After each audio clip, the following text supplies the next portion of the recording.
SBI clerk டே ஒன்னோட good attempt என்ன அப்படின்னு கேட்டிங்க அப்படின்னா, ஸோ ஃபர்ஸ்ட் ஸ்லாட்ல இருந்து ஃபோர்த் ஸ்லாட் வரைக்கும் அனலைஸ் பண்ணதில் வந்து மேக்ஸில் வந்து எல்லா இடத்துலையும் கேஸ்லெட்டும் டிஏயும் கேட்டிருக்கிறாங்க. அதே மாதிரி டிஏ வந்து பார்த்தீங்கன்னா உங்களுக்கு 4 கொஸ்டின், அப்புறம் வந்து கேஸ்லெட் நம்ம சால்வ் பண்ணாலும் 3 கொஸ்டின் அப்படின்ற மாதிரி தான் வந்திருக்கு. மிஸ்ஸிங் நம்பரோ குவாட்ராட்டிக் ஈக்குவேஷனோ எந்த ஸ்லாட்லையுமே கேட்கல. அப்போ வந்து பார்த்தீங்கன்னா மேக்ஸோட குட் அட்டெம்ப்டா 20+ போட்டிருந்தா சூப்பராக இருந்திருக்கும்.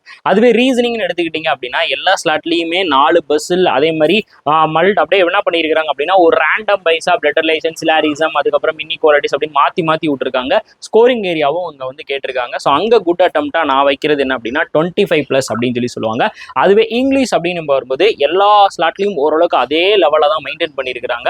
இந்த சென்டென்ஸ் ரீப்ளேஸ்மெண்ட் மட்டும் கொஞ்சம் கஷ்டமாக கேட்டிருந்துருக்காங்க. ஸோ அதனால நம்ம இங்கிலீஷோட குட் அட்டெம்ப்டா ஸ்டூடெண்ட்ஸ் சொன்னதை வச்சு நான் ப்ரிடிக்ட் பண்ணது என்ன அப்படின்னு பார்த்தீங்கன்னா ஒரு 20+, ஒரு 23+, ஒரு சூப்பரான அட்டெம்ப்ட்.